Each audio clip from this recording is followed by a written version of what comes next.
스바시바. 스바시바. 스바시바.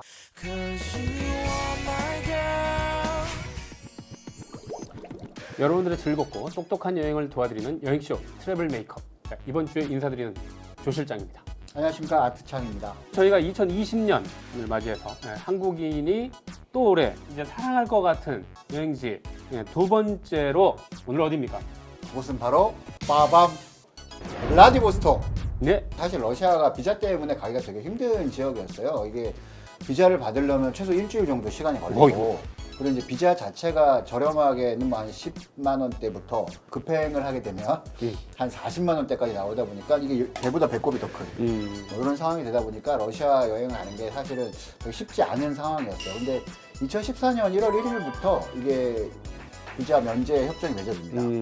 그래서 이제 그때부터는 90일까지의 관광은 이 무비자로 다녀오실 수가 있다 보니까 아무래도 이 블라디보스톡은 가깝고 그렇다 보니까 많이 활성화가 되었다고 볼 수 있죠. 2015년에 처음으로 이제 업계에서는 이제 홍보 활동이 좀 시작이 돼요. 이 러시아 여행자 클럽이라는 CF 캠페인을 펼치죠. 차콥스키의 이런 이 음악과 러시아의 문화와 그 넓은 시베리아 벌판과 이 시베리아 횡단 열차와 러시아 미녀와 막 이런 것들을 뭐 이상한 얘기가 잠깐 나온 것 같습니다.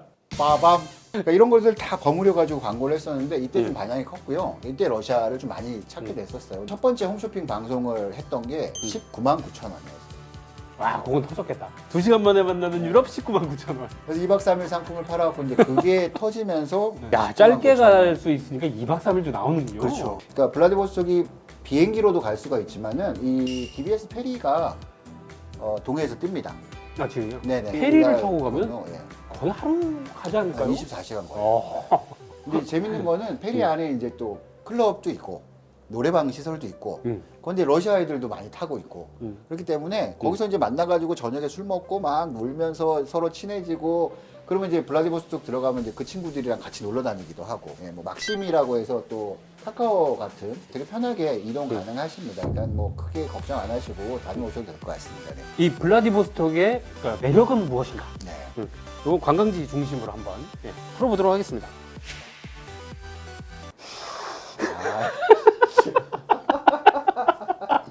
스바시 빠밤. 금각교라는 다리가 네. 또 이제 관광지에 거의 대부분 다 걸리는 네. 그렇게 구성이 되는데 가장 핵심 그러니까 중앙에는 이제 혁명광장을 중심으로 시작을 합니다.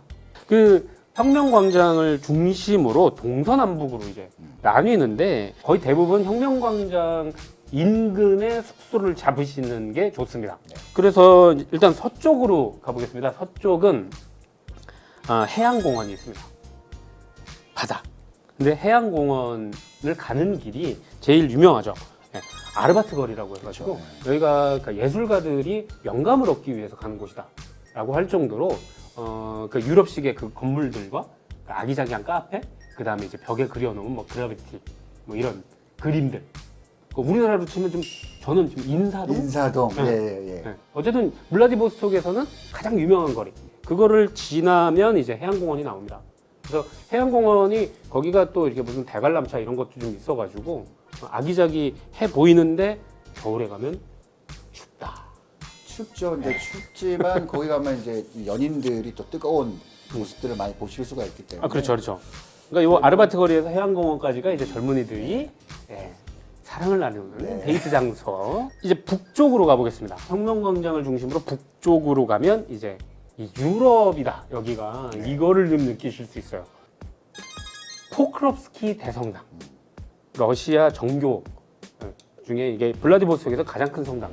여기 같은 경우가 이제 유럽 건축 양식이랑 이슬람 건축 양식. 이게 이제 섞여 있는 곳. 그냥 들어가서 보실 수는 있는데 그러니까 사진은 못 찍고요. 내부는 입장할 때 이제 남자는 모자를 벗어야 되고 여자분들 같은 경우에는 이제 머리를 가리고 가야 되는. 이제 동쪽으로 가보겠습니다. 개선문이 있어요. 개선문. 이름은 니콜라이 2세 개선문. 이게 2003년에 135주년을 맞이하여 복원. 네. 아기자기하고 그러니까 뭐 크지는 않은데 러시아식 개선문.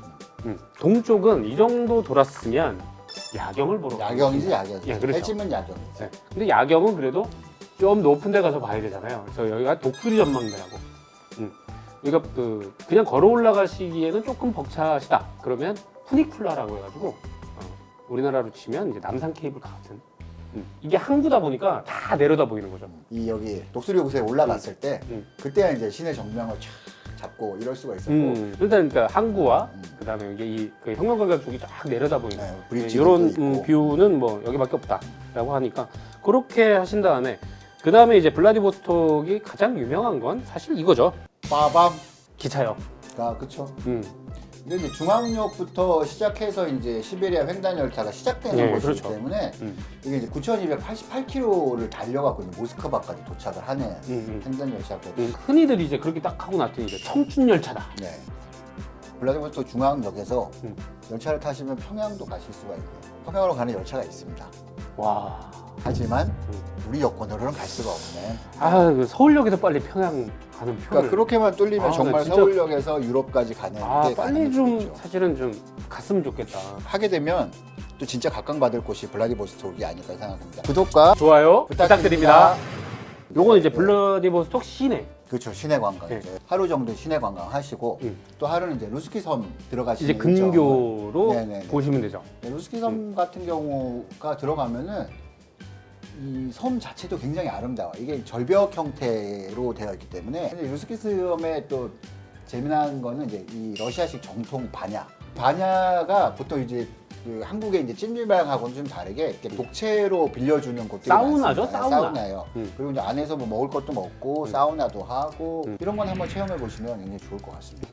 아니요, 저는 하지 않겠습니다. 스바시바. 그리고 여기 섬에 또 유명한 게 이제 프리모르스키라는 아쿠아리움이 있어요.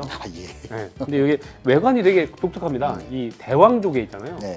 그런 좀 외관을 하고 있고, 그래서 이런 아쿠아리움도 그러니까 보고 오시는. 저는 이제 이 블라디보스톡을 일본 북해도 대체지로 가보시는 게 어떠냐. 근데 굉장히 비슷한 부분들이 좀 많습니다. 그렇죠. 네, 사실. 네, 그래서 이런 아쿠아리움 같은 경우도 북해도에도 이런 동물원이 있거든요. 그러니까 그런 것들 대체를 해보실 수도 있지 않을까 이렇게 생각을 해보고 가족여행으로는 가시면 이런 뭐 근교는 이렇고요. 근데 아무래도 진짜 먹거리죠. 먹거리죠. 네. 예. 끝.